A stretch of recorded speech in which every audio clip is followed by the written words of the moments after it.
Hey everyone, and thanks for jumping back into the cryptoverse. Today, we're going to talk about Bitcoin and watch the move that we're currently in and look at it from a few different perspectives. So, if you guys like the content, please subscribe to the channel, give the video a thumbs up, and also check out the Telegram channel, which you can find a link to in the description below. Before we jump in, I want to remind you that we do have a Black Friday sale for the premium list. So, if you've been thinking about joining it for a while, but we're just holding off. Know that there is a sale going on right now. You can find a link to that in the description below as well. It'll last for almost 2 more weeks, and you can lock it in. You can lock in the lower rate if you are wanting access to that. So let's go ahead and jump in. So this chart is just the price of Bitcoin, and we can see that it spans all the way going back to many years ago. But what we want to look at is just these recent moves. Now, one of the things about a log scale is it can distort how quickly things can move up or how they appear. So when you look at a chart like this, it doesn't seem like it's too crazy when you're comparing it to, say, this chart over here. But one of the things that I think can be useful from time to time, we primarily look at things on a logarithmic scale, which I think makes the most sense most of the time. However, there are some times where it's nice to take a step back and see what does it look like on a linear scale. So let's do that. This is how this looks on a linear scale. So I just want you guys to kind of look at that for a second, right?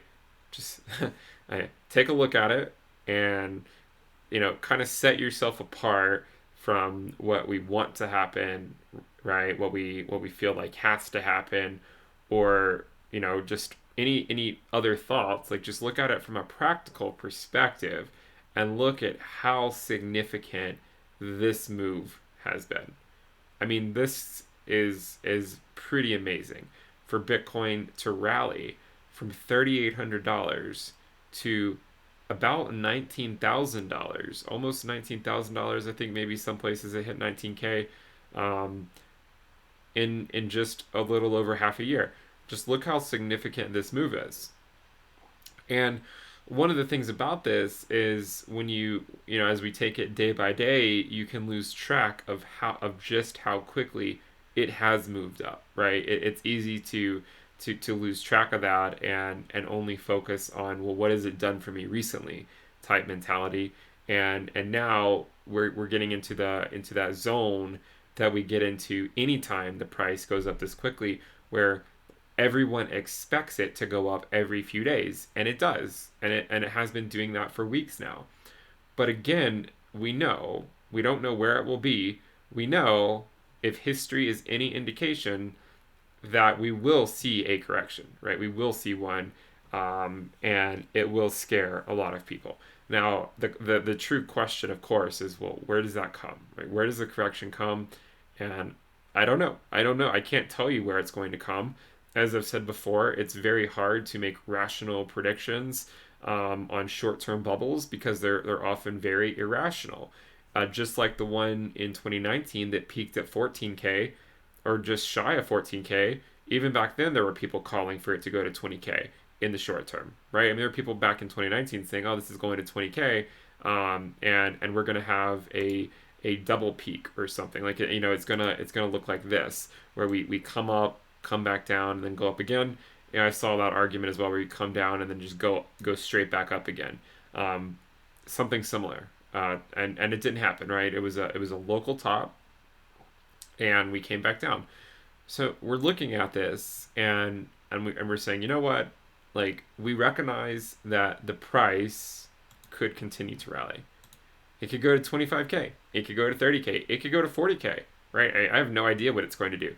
Obviously, most of the market thinks it will make it to 20K. I think a lot of people think it will go up to around 20K. So maybe like right up here, somewhere around this level.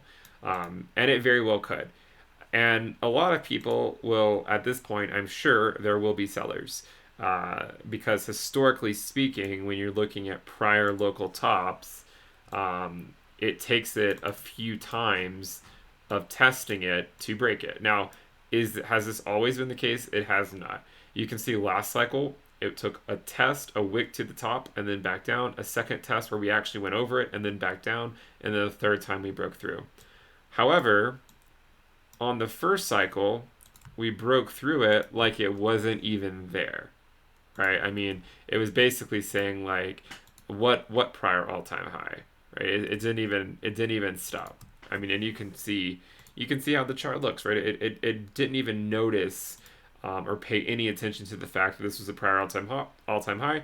It just continued on its merry way, and so this is what I want to caution people about, right? I mean, there's a good chance that 20K could be the peak, the local peak. There's a good chance that 19K could be the local peak.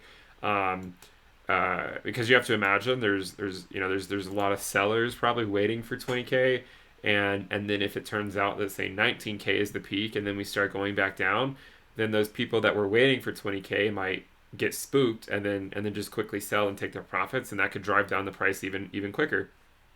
But if we do make it to 20K, you also have to recognize that there's no guarantee that we will stop at 20K, right? Again, as I've said before, short-term bubbles are very hard to predict, and this is why I trade based on the risk metric. And the risk metric is something that we talk about on the channel. If you haven't seen it, just Google or YouTube, look through my YouTube channel and just type in like Bitcoin risk metric. This is what I trade against, and basically I just use it to help identify when we are entering into bubbles, when we're not in bubbles. So whether we should be DCing into the market, whether we should be DCing out of the market, and trying to systematically do that. It's never an all-in or all-out approach, because we know that, I mean, we don't know anything, right? But we speculate that we're still early on in the market cycle and that Bitcoin will likely go much higher over the next few years.